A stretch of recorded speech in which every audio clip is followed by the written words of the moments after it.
বিশ্বকাপ দলে কেন নেই মোহাম্মদ সাইফুদ্দিন মেহেদী মিরাজরা? তাসকিনকে অধিনায়ক করে চমক জাগানো বিশ্বকাপ দল ঘোষণা করল বিসিবি।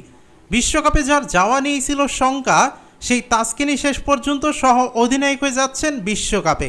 অবশ্য ইনজুরি কারণে কমপক্ষে 2 থেকে 3 সপ্তাহের জন্য বিশ্রামে থাকতে হবে তাসকিনকে। সবকিছু ঠিকঠাক থাকলে আগামী 8ই জুন শ্রীলঙ্কার বিপক্ষে বিশ্বকাপে প্রথম ম্যাচ দিয়েই মাঠে নামবেন তাসকিন। এদিকে অনেক অপেক্ষার পর জাতীয় দলে ফিরলেও বিশ্বকাপে খেলা হচ্ছে না সাইফুদ্দিনের।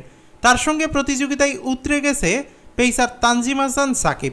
বিশ্বকাপের দলে জায়গা হয়নি মেহেদী মিরাজেরও। তবে সাম্প্রতিক সময়ে অফ ফর্মে থাকলেও লিটন শান্তর উপর আস্থা রেখেছে ক্রিকেট বোর্ড।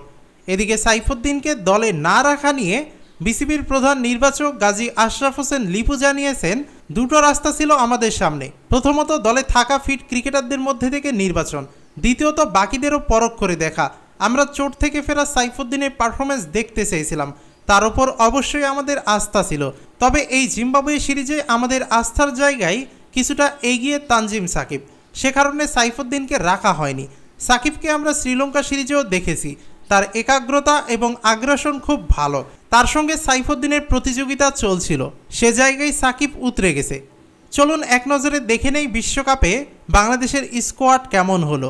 শুরুতেই অধিনায়ক নাজমুল হোসেন শান্ত, এরপর সহ অধিনায়ক তাসকিন আহমেদ, এরপর লিটন দাস, সৌম্য সরকার, তানজিদ হাসান তামিম, সাকিব আল হাসান, তাওহিদ হৃদয়, মাহমুদুল্লাহ রিয়াদ, জাকের আলী অনিক, মোহাম্মদ তানভীর ইসলাম, শেখ মাহিদি হাসান, রিশাদ হোসেন, মুস্তাফিজুর রহমান, শরীফুল ইসলাম এবং তানজিম সাকিব।